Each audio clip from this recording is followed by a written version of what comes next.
Story world, किस्सों और कहानियों की दुनिया। नमस्कार, आप सुन रहे हैं स्टोरी वर्ल्ड, जहां हर कहानी सिर्फ सुनाई नहीं जाती, महसूस की जाती है। आज की कथा है होली की। रंगों के इस उत्सव की शुरुआत रंगों से नहीं, अग्नि से होती है। भक्ति, अहंकार और समानता की एक ऐसी कथा जो समय के साथ और भी गहरी होती गई।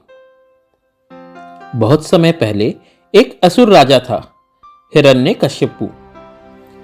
उसने कठोर तपस्या करके ब्रह्मा से वरदान पाया। न वो मनुष्य से मरेगा, न पशु से, न दिन में न रात में, न घर के भीतर न बाहर, न अस्त्र से न शस्त्र से, न धरती पर न आकाश में। इस वरदान ने उसे शक्तिशाली ही नहीं, अहंकारी भी बना दिया। उसने स्वयं को ईश्वर घोषित कर दिया। पर उसके ही घर में जन्मा उसका पुत्र प्रहलाद भगवान विष्णु का अनन्य भक्त था। पिता ने समझाया, डांटा, धमकाया, दंड दिया, पर प्रहलाद अडिग रहा। उसे जहर दिया गया, पर वो सुरक्षित रहा। उसे पहाड़ से गिराया गया, पर वो बच गया। हाथियों से कुचलवाया गया, सांपों के बीच डाला गया, पर उसकी भक्ति नहीं टूटी। अंततः हिरण्यकश्यप ने अपनी बहन होलिका को बुलाया। होलिका को वरदान था कि अग्नि उसे जला नहीं सकती। कहा जाता है उसके पास एक अग्निरोधी चादर थी। योजना बनी, प्रहलाद को गोद में लेकर अग्नि में बैठा दिया जाए। चिता जली, लपटें उठी, पर जैसे ही अग्नि प्रचंड हुई, वह दिव्य चादर उड़कर प्रहलाद पर आ गई। होलिका जल गई, प्रहलाद सुरक्षित रहा। अहंकार हार गया, भक्ति जीत गई।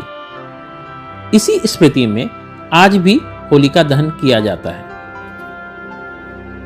पर कथा यहीं समाप्त नहीं हुई। हिरण्यकश्यप ने प्रहलाद से पूछा, कहाँ है तुम्हारा विष्णु? प्रहलाद ने शांत स्वर में कहा, वह सर्वत्र है। राजा ने स्तंभ की ओर इशारा किया, क्या इसमें भी?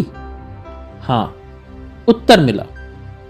और उसी क्षण स्तंभ से प्रकट हुए नरसिंह, न पूर्ण मनुष्य न पूर्ण पशु।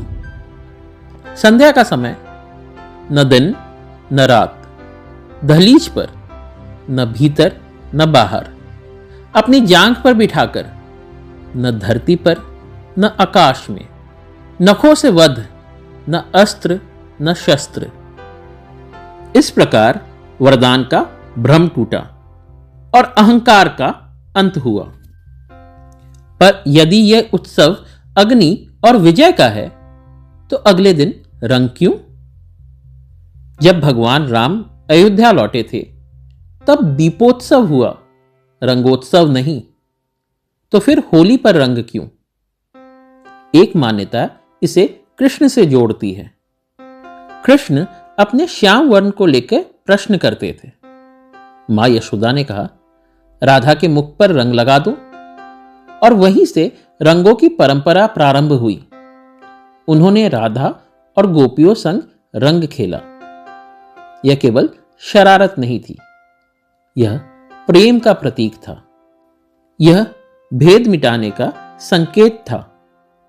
और यहीं से वह पंक्ति जन्म लेती है, अपने रंग से परेशान भगवान ने सारे जग को रंग दिया, ताकि कहीं भेद ना रहे। रंग सबको एक कर देते हैं। एक कथा हमें अग्नि देती है, दूसरी हमें रंग देती है। एक सिखाती है अहंकार को जलाओ, दूसरी सिखाती है भेद मिटाओ। होली केवल अच्छाई की जीत नहीं, यह उल्लास का उत्सव है, जीवन के सभी रंगों का उत्सव है। नए ऋतु के आगमन का संकेत है, एक नई शुरुआत की उम्मीद है। जब हम होलिका दहन करते हैं, तो शायद अपने भीतर के विकार भी जलाते हैं, और जब हम रंग लगाते हैं तो शायद पुराने गिले शिकवे भी धुल जाते हैं।